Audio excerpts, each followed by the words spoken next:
ஒருத்தன் தவளையை பற்றி ஆராய்ச்சி பண்ணிக்கிட்டு இருக்கான். அப்போது ஒரு தவளையை எடுத்து அந்த தவளைக்கு தாவு அப்படின்னு சொன்னால் தாவுற மாதிரியாக பயிற்சி கொடுத்துட்டு அந்த தவளையை ஆராய்ச்சிக்கு பயன்படுத்துகிறான்.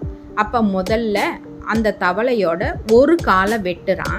ஒரு காலை வெட்டிட்டு தாவு அப்படின்னு சொல்கிறான். அந்த தவளை தாவிருச்சு.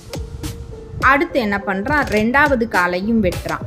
ரெண்டாவது காலையும் வெட்டிட்டு தாவுன்னு சொல்கிறான்.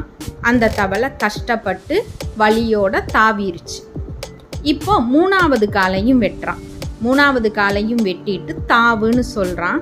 தாவுன்னு சொன்ன உடனே அந்த தவளை ரொம்ப கஷ்டப்பட்டு வலியோட தாவிருச்சு. இப்போ என்ன பண்ணுறான், நாலாவது காலையும் வெட்டிடுறான். நாலாவது காலையும் வெட்டிட்டு தாவுன்னு சொல்கிறான். அந்த தவளையால் தாவ முடியலை.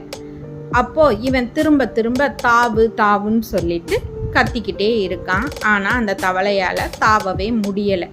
அப்போது இவனோட ஆராய்ச்சி முடிவாக அவன் என்ன எழுதுறான் அப்படின்னா, தவளைக்கு 4 கால்களையும் வெட்டிவிட்டால் காது கேட்கும் திறமை இழந்துவிடும் அப்படின்னு சொல்லிட்டு ஆராய்ச்சியோட முடிவாக எழுதுறான்.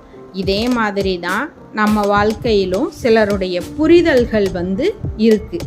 அதை புரிஞ்சுக்கிட்டு நம்மளுடைய வாழ்க்கைக்கு எது நல்லதுன்றத நாம தான் முடிவெடுத்து நம்மளுடைய வாழ்க்கையை சரியான பாதையில் கொண்டு போகணும்.